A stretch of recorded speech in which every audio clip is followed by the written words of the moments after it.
Dalamnya kasih-Mu Bapa, terlebih dari segalanya. Puji Tuhan, Shalom, sahabat pendengar yang baik yang diberkati Tuhan. Kembali saya berbagi pada kesempatan ini. Di dalam 2 Korintus pasal 5 ayat 20. Di sana dikatakan, jadi kami ini adalah utusan-utusan Kristus. Tema kita atau judul renungan kita adalah membawa orang kepada Yesus. Ya. Nah, saudara-saudara, tujuan panggilan Tuhan itu dalam hidup kita adalah supaya kita diselamatkan. Di satu sisi kita juga bertanggung jawab dalam pemberitaan firman Tuhan. Memperkenalkan siapa Yesus itu. Itu tujuan juga. Kita dipanggil oleh Tuhan. Sebagai anak Tuhan kita punya tanggung jawab. Nah, kita juga punya tanggung jawab untuk membawa jiwa. Ya. Kembangkan potensi kita untuk membawa jiwa, mengajak datang kepada Tuhan Yesus. Nah, Allah telah menunjukkan kasih-Nya yang luar biasa kepada dunia dengan memberikan putranya, yaitu Yesus Kristus. Ya, Yohanes 3 ayat 16, supaya setiap orang yang percaya kepadanya tidak binasa. Jadi setiap orang yang percaya, termasuk kita semua pendengar, tidak binasa, melainkan beroleh hidup yang kekal. Ya. Kenapa ini penting sekali Yesus katakan memiliki hidup kekal? Karena dunia ini tidak selamanya ada. Ya, tidak selamanya. Ya, satu waktu manusia ini akan kembali kepada Sang Pencipta. Nah, masa hidup itulah kesempatan kita untuk memuliakan Allah, memperbaiki diri kita sendiri, mau melayani Tuhan. Kita juga punya tanggung jawab untuk membawa jiwa kepada Tuhan. Ketika saudara berhadapan dengan Tuhan, Tuhan tanya, dia tidak tanya deposito kita berapa, tetapi dia tanya berapa jiwa yang engkau sudah menangkan untuk kemuliaan Tuhan, untuk diselamatkan. Ya. Jadi melalui pengorbanan Kristus di kayu salib, inilah kita diperdamaikan dengan Allah. Karena Allah telah mendamaikan kita dengan diri-Nya oleh Kristus dengan tidak memperhitungkan dosa dan pelanggaran kita. Maka kita pun memberikan tugas dan tanggung jawab kepada setiap kita untuk memberitakan kabar damai kepada dunia. Nah, saudara-saudara, ini sebuah kepercayaan yang tak ternilai harganya. Jadi kita ini adalah duta-duta Tuhan di tengah dunia ini. Jadi kehadiran kita sebagai anak Tuhan tidak hanya sekadar duduk bagus, manis, tapi kita bekerja, melayani, ya, membawa jiwa. Tidak hanya kita datang kepada Tuhan supaya Tuhan harus perhatikan kebutuhan kita, itu tidak salah. Perhatikan kebutuhan, Tuhan berbelas kasihan dalam hidup kita setiap hari. Tapi kita lupa tanggung jawab kita sebagai anak Tuhan untuk membawa jiwa. Ya. Supaya mereka diselamatkan.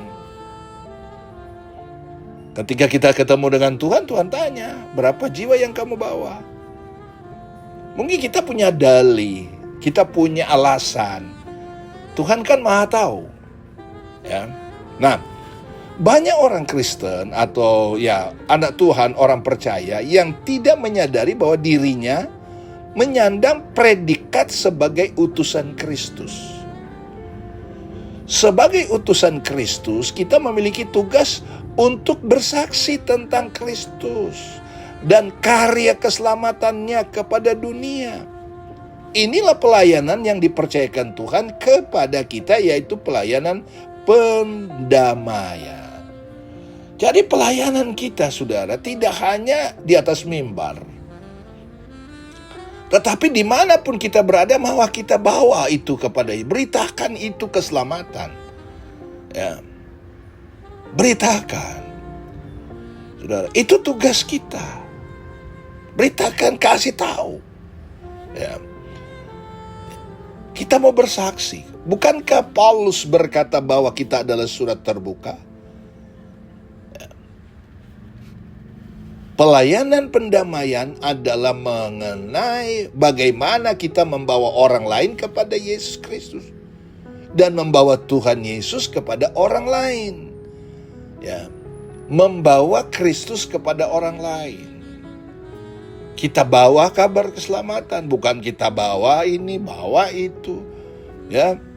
Setiap ya, dan kita bawa kepada Tuhan, setia hadir di gereja setiap minggu dan aktif terlibat dalam pelayanan tidak secara otomatis membuat Yesus berkata, baiklah sekali perbuatanmu itu. Ya.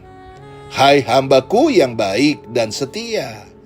Namun melakukan pelayanan pendamaian dengan membawa orang lain mengenal Tuhan Yesus, dengan menghadirkan Tuhan Yesus dalam kehidupan orang lain yang menyenangkan hati Tuhan. Jadi kita tidak akan mampu menjalankan tugas pelayanan pendamaian ini bila kita sendiri tidak memiliki kehidupan seperti Kristus.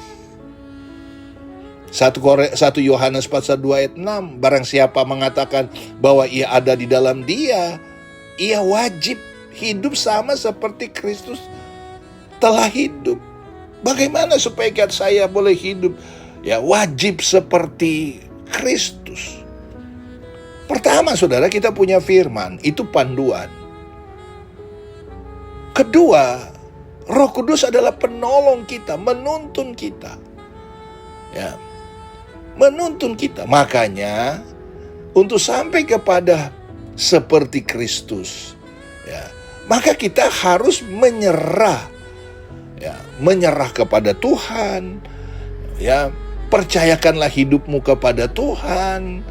Ya, jangan sampai kedagingan ini yang menguasai kita. Nah, itulah sebabnya Yesus berkata di dalam Matius pasal yang ke-5 ayat 9, berbahagialah orang yang membawa damai karena mereka akan disebut anak-anak Allah. Kenapa ada anak-anak Tuhan yang tidak ada damai? Ya, mungkin karena dia bermusuhan. Ya, itu karena ulahnya mungkin sendiri. Ya. Kenapa ada yang tidak suka dan segalanya, malah mandek di dalam mengiring kepada Tuhan? Karena ulahnya sendiri. Itu sebabnya firman Tuhan itu adalah mendidik kita, mengajar kita, supaya kita hidup sesuai dengan kehendak Tuhan. Mintalah pimpinan Roh Kudus.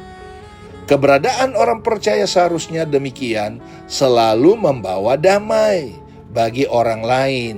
Membawa damai berarti mengekspresikan karakter kasih Allah, bukan sebaliknya menjadi batu sandungan atau membuat orang lain kecewa dan terluka. Ada orang terluka karena ulahnya. Ya. Bukti bahwa kita sudah menjalankan tugas pelayanan pendamaian adalah ketika hidup kita menjadi kesaksian bagi orang banyak. Jadilah kesaksian bagi orang banyak. Perilaku, tutur kata, ya, itu menjadi kesaksian bagi orang lain. Dan pasti orang lain akan mencontohi cara-cara kita yang baik. Dan saya percaya kita semua anak-anak Tuhan, mari kita dipanggil untuk membawa orang kepada Yesus, menceritakan keselamatan, dan supaya mereka boleh datang menerima Tuhan sebagai Tuhan dan Juru Selamat. Tuhan Yesus memberkati kita semua. Amin.